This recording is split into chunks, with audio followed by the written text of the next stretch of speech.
Well, as the election season draws even closer, and I guess maybe we're already in it now, there are lots of people wondering out loud what's happening with the NDP and its leader Jagmeet Singh. For months, the party has been down in the polls, running just ahead of the Greens now.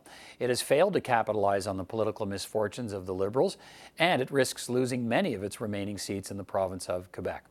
Now comes a voice from the party past with a new book about why the party began to slip after the death of Jack Layton and how it can rise again.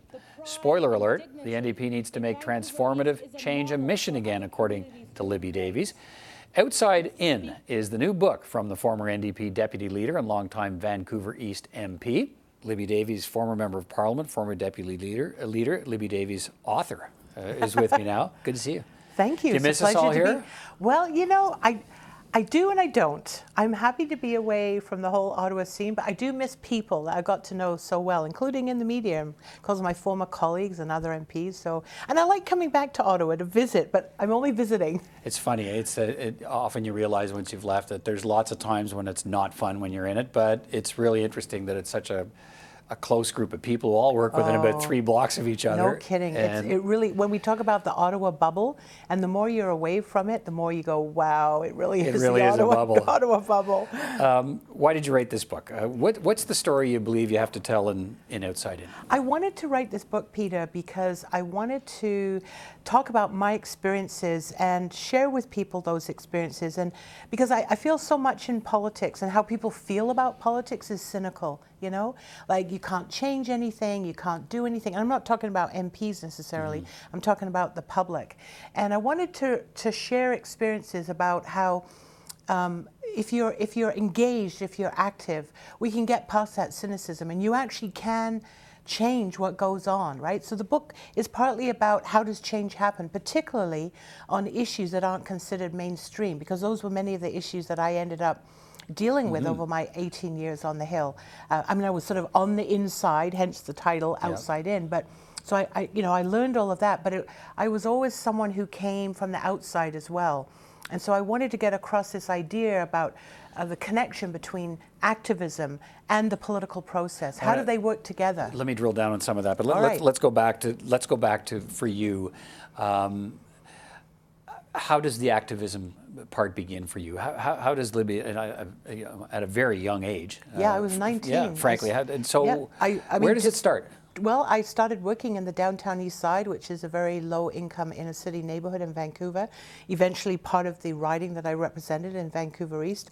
And I was really drawn into this idea that by organizing and by working with people, particularly people who were pretty well invisible, or there were terrible stereotypes, that we could actually affect change. And I first began by, we were taken on City Hall, literally fighting for life and death issues. And so I never made a conscious decision to run to become a city councillor or even an MP for that matter.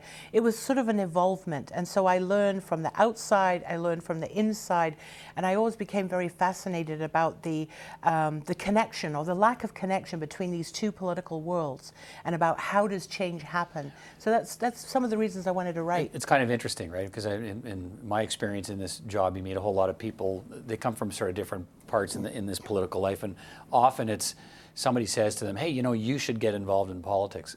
You seem to have charted a path where you sort of ended up in politics simply by virtue of the things you decided to take on. That's right. It was sort of more a matter of circumstances and place and time. I never really planned it. I always loved what I did in politics. I don't regret a moment of it. But I always had this connection back to the grassroots. And I really feel that helped me survive in Ottawa.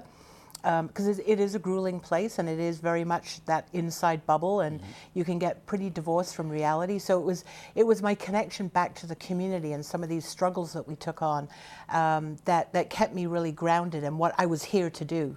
You touched on this notion that the challenge is always how you turn activism into policy change and change in general without feeling like you had to give something up, without feeling like compromising is losing. What lesson can you offer people on how that works? I think the most important lesson I learned is that it's about building relationships, even with your adversaries. So much of what Canadians see about politics is through question period, right, where it's sort of slug it out, winners and losers, it's like a sports game. And I wanted to get across the sense that there is collaboration, not enough. It's still a very hyper-partisan place. But the idea that if you build relationships with people, it can get you through difficult times, for one thing. But it is about learning the rules, using every tool at your disposal, and learning how to build your allies, right? Not only within your own team, because of course a caucus itself is a very complicated place where we'll get to that in a minute. A lot of politics unfolds, but also outside of that, right? And even across the aisle. And I think I learned how to do that from my old days at City Hall, but also in the community. And I feel it served me well being in Parliament Hill and learning how to navigate it all. You write in the book on a number of different occasions about some of the sexism you faced. Yeah. There's lots of talk today about how much better it's getting. Yeah. What do you see? It is getting better.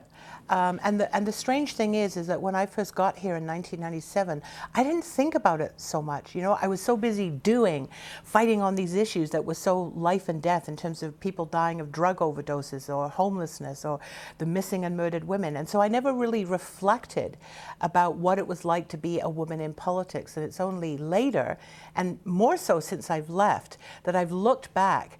And a couple of observations. One, of course, there are more women in the House, but we're still below 30%.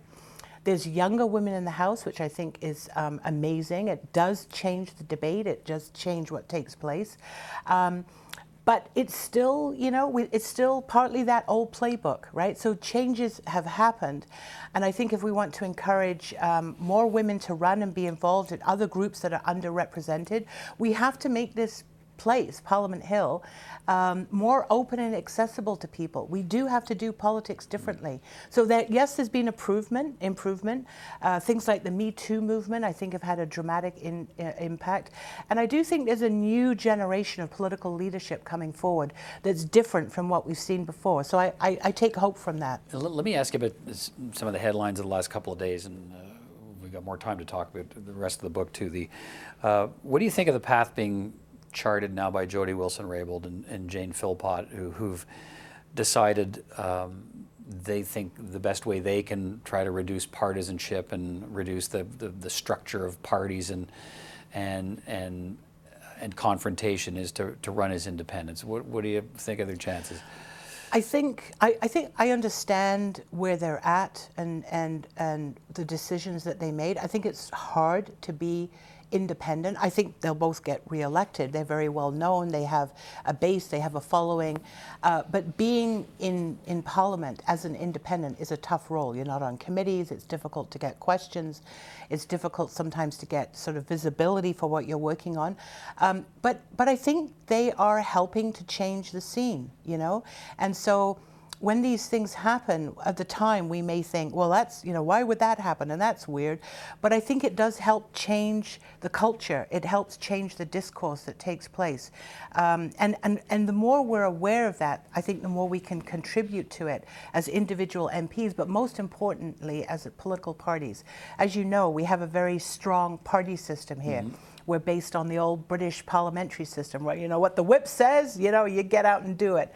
And even in my time, I saw the space for individual MPs erode. You talk to someone like Bill Blakey, who was there before me, and he saw it sort of whittle away. So these things happen incrementally, and you don't realize it. So I think every time that we have a pivotal moment and it helps change the political culture, that's a positive thing. You write, let's go back to the book specifically. You write about a couple of key episodes and I've written it down because I've dog-eared the book, but I'm not going to go try and find the passage in the book, but trust me, it's there. You write a couple of key episodes that demonstrate the challenges even within a caucus of like-minded people. The storm created over your comments about Israel in 2010, where Jack Layton asked you to resign as deputy leader at the time and you refused. And your efforts to convince your colleagues about the importance of decriminalizing sex work. You were offside with the caucus, I think, on a number of issues, you're right. And you're right, it has to be one of the toughest elements of political life to navigate. When do you cross that line and say everyone else is wrong and you're right? Have you figured out the answer? No. I think it's, it's the issue, it's where you're at, what's going on around you. But I wanted to share with people a side of politics that, of course, most people don't ever see, which is the internal side. And I always used to say to people, the biggest politics is inside the caucus, where you're like, arguing and debating about what's a priority, what it isn't. I love the caucuses I was in, and I do say in the book as well that in hindsight, I feel that people actually gave me a lot of space. Mm-hmm. That at the time, maybe it didn't feel like that because I was frustrated and I had to get on with my issues and I wanted people to be there. So when I look back, I think, people gave me a lot of space. But again, it gets back to this question of building relationships and good faith with people. And you are going to have, a difficult time. You can be a quiet, passive MP, but if you want to move on certain agendas and that you think are a priority, and for me, it was some of these critical issues that affected my riding, you have to learn how to find those allies even within the caucus, because of course here in Ottawa it's all about the question of the day, the message of the day, and the clip on the news. Exactly, and the news cycle is so fast. So it's like, how do you get in there? How do you make your issue something that's a priority? And I learned it's about being not patient, but it's about listening. It's not about attacking other people. I think that's a big lesson, and so much of what we see, it's this slugging it out. Be tough on the issues, but be respectful of each other, whether it's within your caucus or with your adversaries across the aisle. That was a really important lesson for me over the years. You're right. Let's fast forward a bit to more recent NDP history, because you touch on that in the book, and the sort of decline of the party after the high water mark of 2011. You write in the book, the NDP lost the imagination of the voters by drifting at the margins. What does that mean?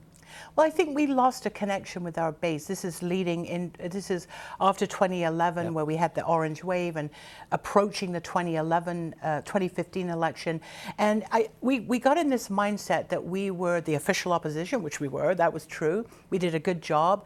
But I think we also neglected, and we weren't strong enough in terms of the connection that we had outside and building the base and building what I would see as sort of a bigger movement around social justice and change. And so leading into that 2015 election, it felt like, we were drifting at the margins and that we weren't hitting the things that we needed to. And I hope people don't think I'm being too critical. I'm not, I'm a loyal New Democrat. I think so much of what we have stood for in the past and we stand for now is very, courageous and brave. The NDP's played a very important role in Canadian politics. Look at where we are just a few months from an election. The party's party's down in the polls. Is it still drifting at the margins? No. Do you think there's a problem with focus and a new leader learning the ropes and so on, of trying to be clear to Canadians what it is this party is going to stand for? We have a new leader. I'm very glad that Jagmeet Singh is in the House. I was at the caucus today. There was a huge amount of attention and focus about announcements that they're going to make in the next few days around sort of a green plan. It was very exciting. I got sort of a sneak peek at that. You probably know Rob Sutherland, who's been on the Hill for years and works for the NDP. He had his retirement party last night, and he gave this beautiful story. He goes, well, I've been through 15 elections, and every one of them, it was like the NDP was going to implode, it was going to disappear. We never have. We're always there. We're always this force. And so, we are the underdog sometimes, and we know how to fight from that position. So I actually feel very hopeful. I've met some of our new young candidates across the country as I've been going across the country with this book, and I've been blown away because there is a new generation of leadership coming forward, and I think Jagmeet Singh is part of that. So I actually feel very hopeful, Peter. All right, well, we'll see what happens. And the book is a political memoir, outside in. Libby Davies, longtime New Democrat MP, city councillor in Vancouver, and former deputy leader of the party. Thanks for spending some time with me. Appreciate it. My pleasure.